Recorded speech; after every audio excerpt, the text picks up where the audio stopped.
Have you ever watched your team score a goal and jumped out of your seat, screamed your lungs out, and then watched the entire moment get erased 2 minutes later by a referee staring at a screen? If you have, you already know exactly what I'm talking about. My name is Massimo, and today I want to talk about VAR, the Video Assistant Referee System, and why I believe it is ruining the game of soccer. VAR was introduced to make the sport fairer, but instead, it is ruining the game of soccer. It has slowed the game down, drained the emotion out of big moments, and created more confusion than it has ever solved. Today, I'm going to walk you through what VAR actually is and how it works. What experts and coaches on both sides of this debate have to say about it, and finally, why I personally believe the sport was better before VAR ever existed. Let's start with the basics. VAR stands for Video Assistant Referee, and it is a video review system that was officially approved by the International Football Association Board, also known as IFAB, in 2018. It made its first major appearance that same year at the World Cup in Russia. According to IFAB's official protocol, VAR is only supposed to step in for what they call clear and obvious errors, and it covers 4 specific situations: goals, penalty decisions, red cards, and cases of mistaken identity. The way it works in practice is that a team of video assistants sit in a separate control room watching the 90 minutes, watching multiple camera angles of the match in real time. If they catch something the referee on the field may have missed, they can flag it. From there, the referee has the choice to either trust the recommendation from the video team or walk over to a monitor on the sideline and review the footage themselves before making a final call. It sounds simple in theory, but in practice, this process is anything but smooth. And that is exactly where the real debate begins.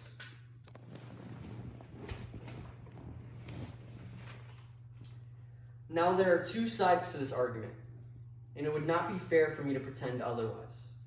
Supporters of VAR obviously include FIFA and IFAB themselves. They argue that the technology makes the game fair by catching mistakes that a human referee would never be able to see in real time, such as a handball buried in a crowded penalty box, or a foul that happens just outside the camera's main angle, or a foul in build-up to a goal that the referee might have missed. There have absolutely been moments where VAR got the call right and actually improved the game, overturning incorrect penalties or correctly disallowing goals that were offside. On the other side of this debate, though, are coaches, former players, and analysts who believe VAR has done more harm than good. Jurgen Klopp, the former Liverpool manager, has said publicly that VAR often creates more confusion than clarity, leaving players and fans more frustrated than before a review even started. Roy Keane has gone even further, calling VAR a threat to the emotional core of the sport. Sid Lowe, who wrote for ESPN, pointed out that VAR is supposed to make football better, but in reality, it has only made things worse, shifting controversy from the field to the video review room. Instead of eliminating it, it just has added more controversy. Even the Guardian's editorial board has acknowledged that while VAR might technically produce a more accurate result on paper, that is not necessarily what fans are searching for from the beautiful game and the sport they love.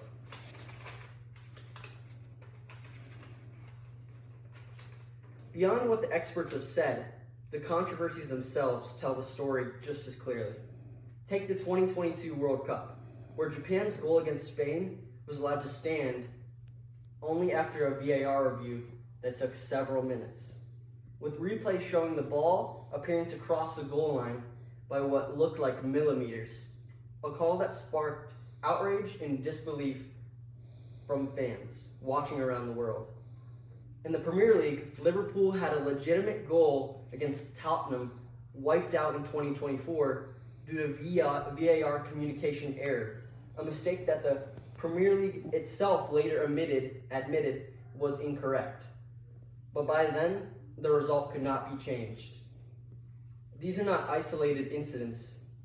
Season after season, major leagues across Europe have seen goals overturned, celebrations cut short, and matches decided by reviews that take so long, fans in the stadium have no idea what is actually happening and are starting to fall asleep. When a system built to fix human error ends up creating its own version of human error, it's slower and more frustrating. It raises a serious question about whether VAR is actually solving the problem it was designed to solve. So here's where I stand. Based on everything I've just shared with you, I believe VAR has done far more damage to soccer than good. It was sold to us as a tool to fix obvious game-changing mistakes. But what we actually got is a system that second-guesses nearly everything, drags the pace of the game to a crawl, and still manages to get major calls wrong on a regular basis. NESN's breakdown of the VAR rules heading into the 2026 World Cup just shows how complicated this review process truly is. With multiple layers of decision making and lengthy delays that leave fans sitting in total silence, waiting to find out if the goal they just celebrated even actually counts. That is not what the beautiful game is supposed to feel like. I think back to a match that Napoli, my favorite team, played, where Napoli finally broke through after 80 minutes of nothing. The entire stadium exploded, and players are sprinting towards the corner flag in celebration, and then everything just stopped. The referee stood there, pointed at his earpiece while everyone waited, and 2 full minutes passed in near silence before the goal was wiped off the board completely. For an offside call that was so marginal, nobody in that stadium could have possibly seen it. That celebration is gone forever, and no review process in the world can bring it back. Soccer runs on raw emotion, and VAR keeps draining that emotion away, one review at a time. So to bring it all together, VAR technology is ruining the game of soccer. Today I explained what VAR is and exactly how it works. I gave you both sides of this debate fairly, from the experts who support it to the coaches and analysts who do not. And I shared with you why I personally believe the sport has taken a real step backward since VAR was introduced. Here's what I would like you to do moving forward. The next time you are watching a match and VAR kills a big moment, do not just shrug it off. Talk about it, support the players, coaches, and fans who are pushing back on VAR. This conversation is already happening across the soccer world, and it is time more people joined in. Soccer survived over 100 years without a video screen. The beautiful game does not need that. It is time we give the sport its soul back.